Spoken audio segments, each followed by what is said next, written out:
has his ways of doing things.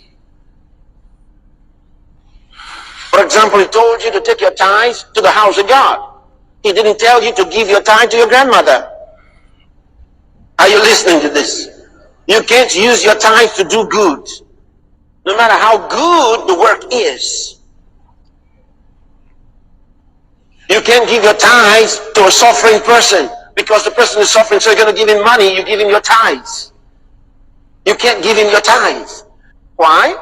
Because, you see, the tithe belongs to God.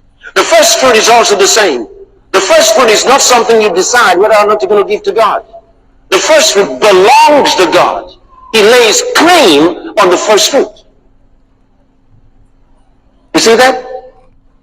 Now, that is your assurance of prosperity. So you have heard him right.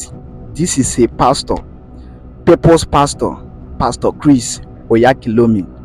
First of all, Pastor Chris, for you to make this type of statement, it has showed me that you're not a real man of God. I don't care what people will say. Yeah, I don't really care what people will say. So I should not help my grandmom or my mom or my siblings or my dad, people that are about to, that I should not help them with my tithe. You guys say that God is great, God is powerful, God is the God of the universe, He owns the entire world. So why can't God sort himself out? So I shouldn't give my tithe, I shouldn't use my tithe to help the needy when God has already told us to, care for the poor, care for those who are in need, care for everybody, love everybody. So God can't sort himself out. Except I give him my tithe, God will not bless me except I give him my first fruit.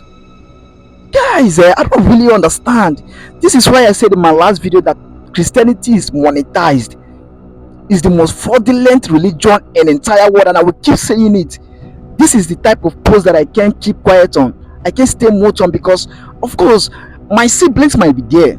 My mom might be there. My dad might be there listening to that preaching. So I can't let it sink into their brain. It is a lie. You're not a real man of God. Yeah, you're not real. For you to say this thing, you're not real. Let me tell you straight up to your face, you're not a real man of God. I don't care what people will say, because your gullible members will still defend you. They won't see anything wrong in this teaching or this preaching. You're not a real man of God. I will keep saying it. I remember back in the 2004 when my grandma was blind. My grandma was blind. So one of our sister took her to Pastor Chris crusade back then in Port Harcourt.